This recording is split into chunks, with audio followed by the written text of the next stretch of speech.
we have a lot of different things that's been going on in Kentucky over the past couple weeks that's put us really in the national spotlight.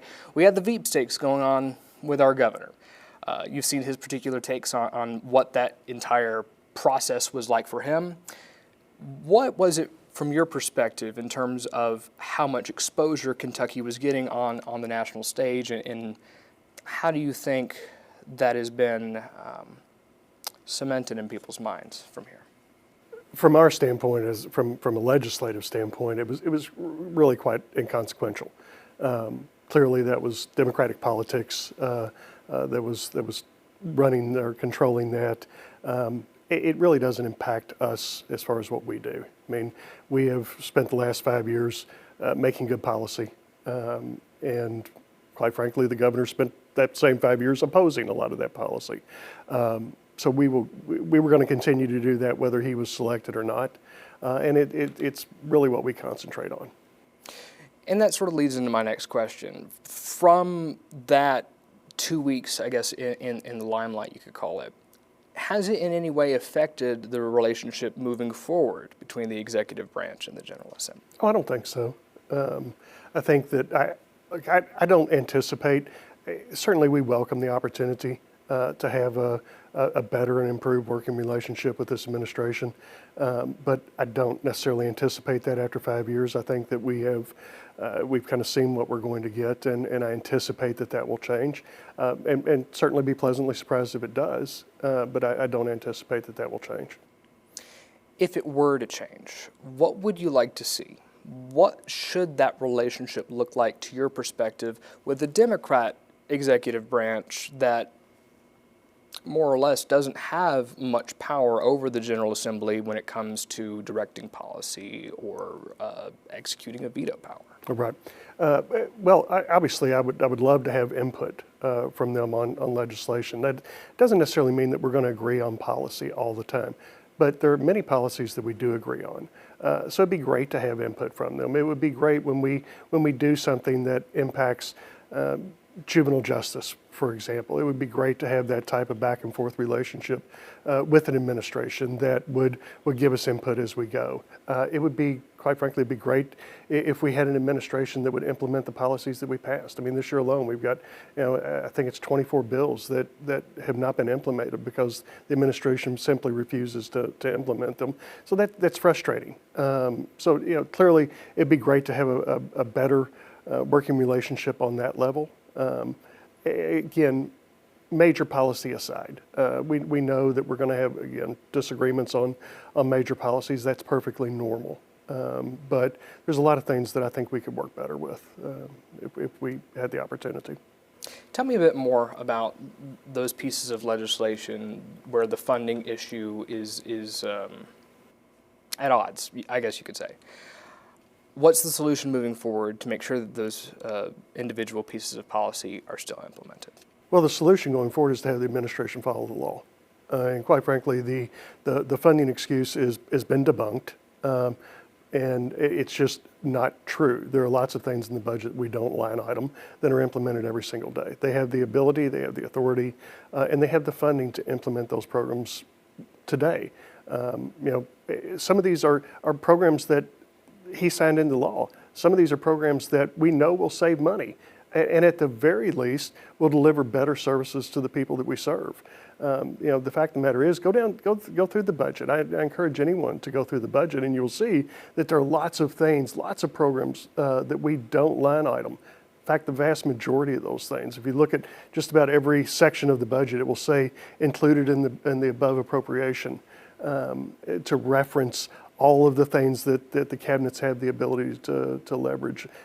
Same with this kinship program issue that is kind of the central point of contention right now. I mean, these are important programs, and they're important services that can be delivered more effectively, and certainly will be delivered in a better manner if the policy is implemented. You say that all that we need to do moving forward is for the executive branch to execute. At this point in time, we've been through at least 2 committee meetings where that doesn't seem to be the case, at least on this one particular piece of legislation, Senate Bill 151, I believe. So if that doesn't change, over the next few months, or even going into the next session, is there anything that the General Assembly has within its authority to do? Well, it is, but I don't think it's in anybody's best interest for us to start line iteming every single thing in the budget. I don't think that it makes for good government. I don't think that makes for efficient utilization of state resources. But if that's what we have to do to make sure that the programs that we are passing into law are implemented, then that may be the road that we have to go down. To bring it back a little bit to the presidential race very quickly for a couple questions. Whenever we went through the whole veepstakes parade, there was a lot of discussion about President Trump's vice presidential pick and his Appalachian connections. So I'm curious to just hear your perspective on how the two VP picks stack up against each other from a Kentucky Republican. You know, I'm not going to get into the who's more Appalachian than the other. I am still quite amazed that we had a governor that went on national TV and said "ain't no," and for a national television audience. But look, Kentucky's going to vote overwhelmingly for Donald Trump and J.D. Vance. It's just a statement of fact. It is, in all likelihood, it's why Governor Beshear was not really considered ultimately for the BP pick, because he couldn't deliver Kentucky. You know, the difference had Governor Beshear been on the ticket would have been, you know, maybe Donald Trump wins Kentucky by 25 points instead of 30 points. He's still going to overwhelmingly win Kentucky. I don't think that is a statement on the VP picks. I think that is a statement on the fact that Kentucky is an overwhelmingly Republican and red state, particularly when it comes to national politics. Now, are you voting for former President Trump, and what's your overall general read on the race right now? Yeah, I don't know that I have an overall general read on it. I mean, clearly there's been, the dynamics have changed. I think that there was so much nervousness and hand-wringing around, at least from my observation, around the debate performance of President Biden, almost a fatalistic type of reaction from even many of my Democratic friends that were worried about how it was ultimately going to play out. There's certainly been a bit of, I think, excitement, but I think that it's important not to get excitement combined with or confused with relief. That they don't have to worry about that level. I think that there's a bump nationally that Vice President Harris has brought to the ticket again because of that sense of relief, that they don't have that fatalistic attitude going forward.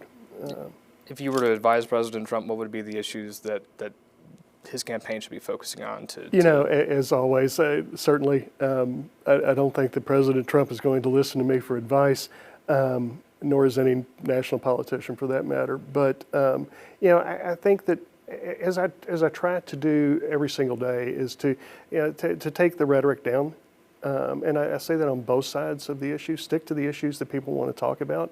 I think that in many cases less words are better, but again, nobody's taking their cues from me when it comes to how to run that race. Now, last question on the presidential race before we move on. You didn't answer who you were voting for there, so is that something you're comfortable sharing? No, I will vote for President Trump and J.D. Vance. I'm comfortable with the policies by and large that President Trump implemented in his previous term. I certainly am optimistic about the judicial reform that he made to restore us to a more constitutional republic. So I am comfortable with those policies. So now to transition to some more statewide issues going on. We have the school choice amendment that's going to be on the ballot in November. What should that particular campaign look like moving forward, especially given what we've seen already so far? You know, I'm afraid it's not going to look like what it should look like. You know, the reason we are passing the amendment is, you know, we have passed several pieces of legislation along the way since we've taken the majority, aimed at improving educational opportunities for students across Kentucky. We've been unsuccessful in getting those implemented for a number of reasons, and we felt like we had gotten to a point that it was important that we be able to have that fully encompassing debate about what improving education in Kentucky looks like. There will be lots of discussions about what it is. There'll be lots of falsehoods told, lots of fear mongering done. But the fact of the matter is, the School Choice Amendment 2 does not make a single policy statement. It does not contemplate policy. It is simply affirming in the Constitution that we have ability to make that policy. I think it will be a very robust debate once it passes about what that looks like. But I also want to remind the folks of Kentucky that have continued to support our agenda since we took the majority that when we took the majority, we made a commitment to the people of Kentucky to make good policy and to change Kentucky. And change is sometimes uncomfortable, but I would submit to you we've changed it for the better. And the policies that we have made, have passed, have improved the work environment, they've improved the economy, record job creation, record low unemployment, record investment in Kentucky businesses. We've made Kentucky a better place to live and work and a better place to raise a family and build a business. The one place that we've quite frankly not been able to meet our goals is in providing educational opportunities for all Kentuckians, regardless of where they live or how much their parents make. So as you say, this particular amendment is at least about starting the conversation and having a debate at the state level and just the ability to do so. As you mentioned, there's been those prior policy efforts with the educational opportunity accounts. In 2022, we had House Bill 9 that tried to create an entire sort of funding mechanism for this. I understand if Amendment 2 was approved, it wouldn't be like a trigger law where these things just automatically happen.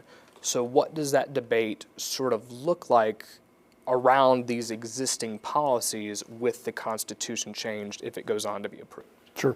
It will be a very intensive debate, and I think a very public and a divisive debate. Quite frankly, I think there is unanimity within our caucus, certainly, that we need to do more in improving education in Kentucky. It's not to say that there's not great things going on in our public schools in Kentucky. Certainly there are. That will be parroted many times that this is an attack on public education. It's not. The fact of the matter is, there are great stories that happen every single day in our public education systems across Kentucky. I think that this would be a debate about this amendment. I think is a debate about those that believe we can do better and those that believe we can't or shouldn't. And with every fiber of my body, I believe that there are kids in this state. We can debate how many of them, but there are kids in this state that are being failed. And I think for us to accept failure is shirking our responsibility. But once it comes to actually making the policy, I think you have seen, on the floor of the House, vastly different opinions, even within our own caucus, within the minority caucus, about what school choice and school opportunities should look like. And that's not suddenly going to go away. If anything, it becomes much more, I think, much more intense because we will know that we won't be questioning whether or not something is going to survive once we pass it. We will know that when we pass the law, it will be implemented and it will survive. So it becomes much more real and much more intense. And I think that the fear of there being something that is veiled or hidden in this is misguided because I think that there will be very, very public and intense debates on all sides of the issue. This week there's been a lot of controversy around Pulaski County schools and them, or the district, using their own official pages to post graphics against Amendment 2 in November. And that's created an entire debate over the legality of that, free speech. Curious what your comments are on that. Frankly, it looks a lot to me like a guy throwing a temper tantrum. the fact of the matter is the law is pretty unambiguous. It looks to me like the superintendent there is mad that someone has pointed out that it's illegal, and he doesn't like that. You know, I find it somewhat appalling that we have, you know, an educator, someone that's tasked with molding the lives of our young people, that's, you know, openly saying that no, we should just not follow the law.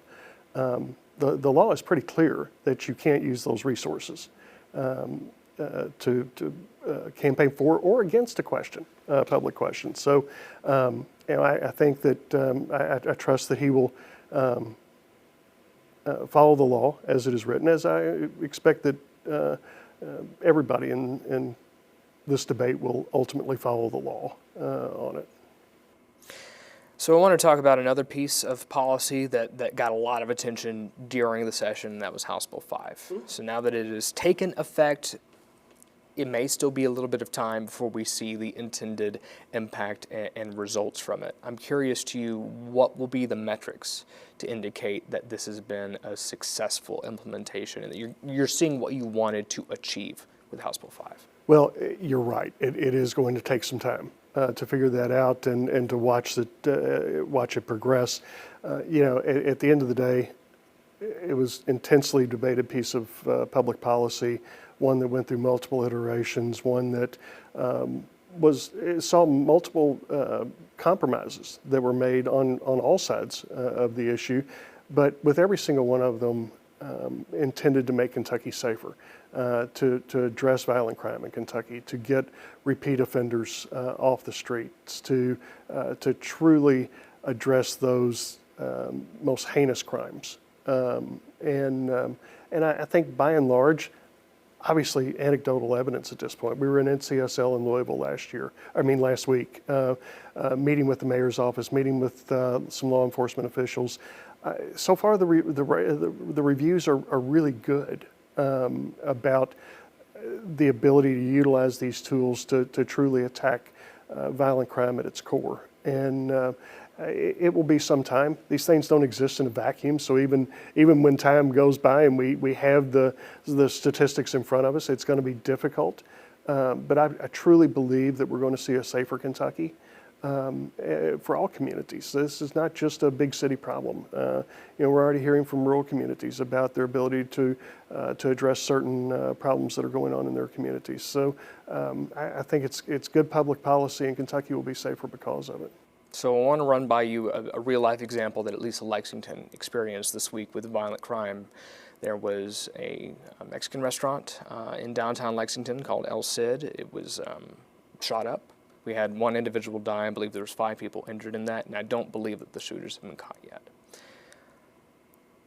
With a piece of legislation like House Bill 5, tell me how increased sentencing mandates can help reduce these kinds of crimes happening. Are criminals saying, you know, hey, you know, whoever just got locked up forever after 3 strikes or whatnot? Is that ultimately going to reduce crime like this, or is it going to take other kinds of policy to produce type of events that occur? Look, I can't possibly speculate the circumstances behind the incidents that you're talking about. So to speculate whether or not it would have altered that would assume that I knew the circumstances and the conditions under which it happened. I don't.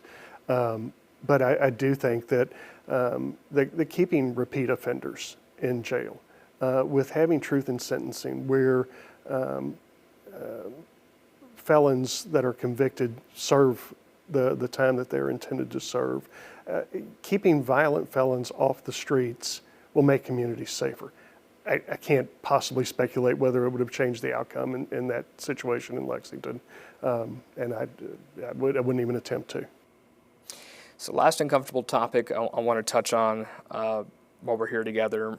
We've had a Democrat member of the House who's come under investigation for possible comments or text messages that he's made that have been perceived as uncomfortable.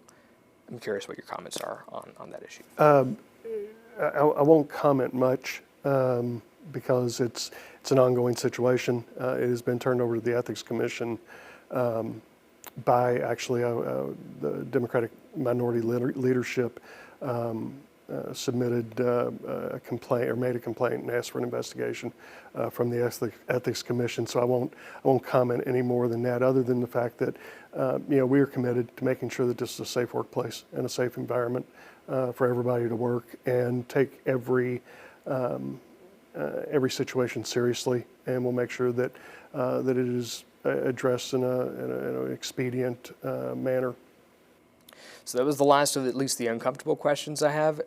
As we wrap up here together, I'm curious, as we turn the corner going into 2025, we still have a few months, thoughts on what the early leaders may be on the big issues we may see in the 25 session? Yeah, I think they're incremental things.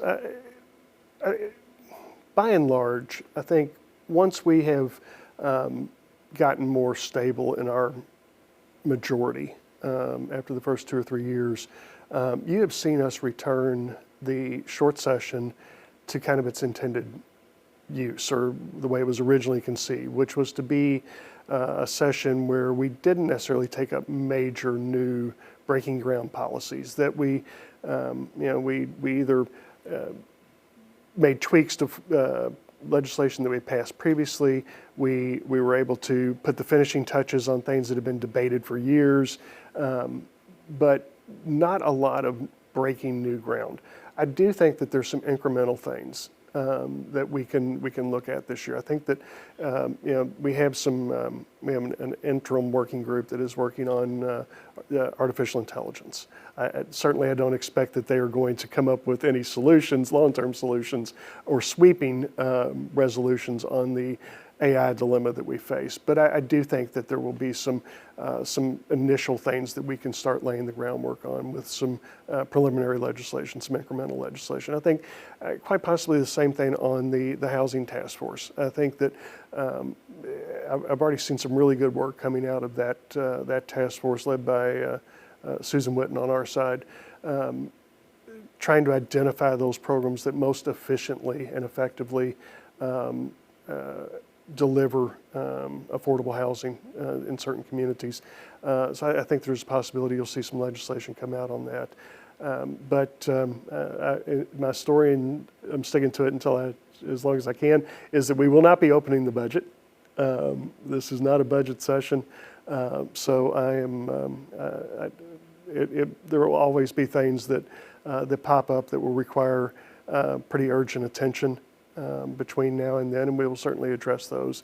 But I'm not sure that you will see a lot of groundbreaking new legislation contemplated.